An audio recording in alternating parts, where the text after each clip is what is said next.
So here we have Nebula Maker, packaged with 4 encounters, 2 unfinished manuscripts by Aloof Stapleton, and here they are collected into an illustrated volume.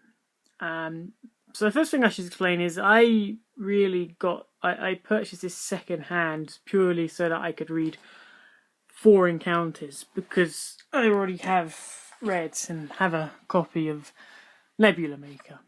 There's a problem with buying Stapleton, he's largely out of print. You have to go with second hand, what you can find second hand. But I didn't actually mind getting this one packaged together with Nebula Maker, which is clearly, as you can tell by the size of the lettering, the bigger part of this volume, because this volume is illustrated, and the front cover illustration comes from the first chapter of Nebula Maker. And indeed, if you look at the book, the primary illustrations, which have the most detail and effort put into them, are with Nebula Maker. So there's another version of what's on the front cover. What else do we have? There's another one here. The narrator of Nebula Maker, who's clearly modelled after Stapleton himself, as indeed the character is undoubtedly also Stapleton himself via the written word. And not quite sure which one's it. I think this is the Nebula. And then we have the 2 key nebulas who play a significant part in the latter part of that manuscript. But this review won't focus on Nebula Maker, because I've already done one review for Nebula Maker. So instead I'm going to focus on 4 Encounters, which I just finished reading today. So 4 Encounters is basically, in a nutshell, Stapleton highlighting 4 different people who have 4 fundamentally different beliefs about the world, their political beliefs, their religious beliefs, their philosophical beliefs. And this manuscript has an introduction, which is handy, which gives you a bit of context of why this manuscript was never finished.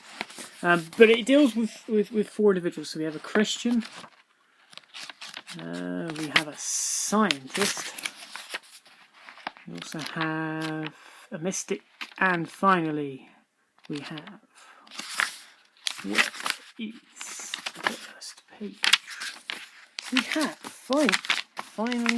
finally a revolutionary. Now, according to Stapleton's wife, 4 encounters was initially going to be 10 encounters. There were going to be 6 additional characters who were going to be based, around, I think, a philosopher, an artist, etc., etc. But for reasons I'm not entirely sure, Stapleton never got round to finishing it, or just decided he wanted to abandon this work because he didn't feel like it was going anywhere, which is an awful shame, because getting on to the last chapter, the revolutionary chapter, you feel that his idea about this work and what he can do with each of these characters, it expands greatly, as indeed his characterization of the narrator does. So it's an awful shame, because this last chapter really does end well, and you really do want to know where it goes next. But the main strength of what we do have with 4 Encounters is quintessential Stapleton, is that he's very good at exploring ideas, and in particular ideas from various different points of view. He was an incredibly open-minded person.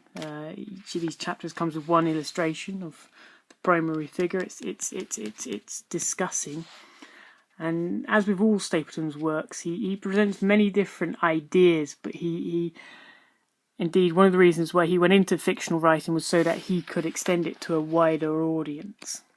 And indeed, that would have been his incentive for writing 4 Encounters, taking his ideas, his own discussions in his own life, his own theories, his own thoughts, and basically implanting them into these discussions the narrator has with the Christian, the scientist, the mystic, and the revolutionary.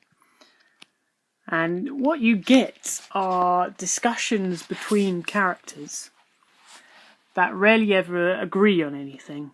The narrator constantly seems to disagree with what the Christian, the scientist, the mystic and the revolutionary says. There's some points it agrees on, but he never quite agrees with them fully.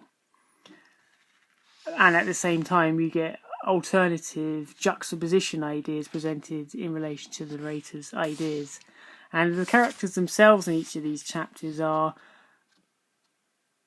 I would say, the revolutionary and perhaps the scientist are the most well-rounded in terms of having characters which have more depth above and beyond their political, social and religious and philosophical beliefs. You actually get a sense of their characters. I think less so with the mystic and with the Christian.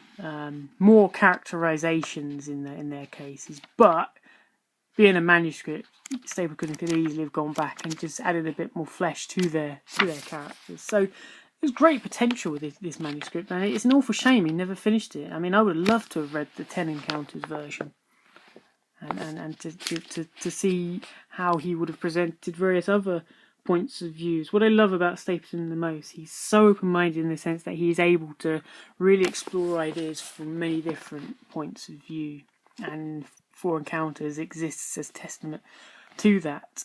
But yeah, overall, a nice little incomplete work, but I'm glad I've read it, and I would highly recommend it to Stapleton enthusiasts. And just finally, this particular volume as well. It is, what one is it? Here we go. The Dodd Med & Company. So it's an American edition. But you can probably pick it up on Amazon or eBay. I like it because, in particular, with the Nebula Maker part, what we have, it also has an introduction by R.C. Clarke, which he's one of Stapleton's biggest fans. The contents page. This is what we have in the surviving manuscript of Nebula Maker. This is what survives. But we do know that Stapleton originally had more to it that, for whatever reason, nobody can find. And here we have a handwritten contents page for the original manuscript. Interlude is the final chapter of what survives, but here we have 3 additional chapters which dive much more deeply into what is covered in Star Maker, which is the eventual version of what Nebula Maker became. So it's a shame we don't know where these 3 are. Maybe they'll turn up one day. Maybe they won't. But yeah, nice volume, good book. Nebula Maker and 4 Encounters, good. 2 good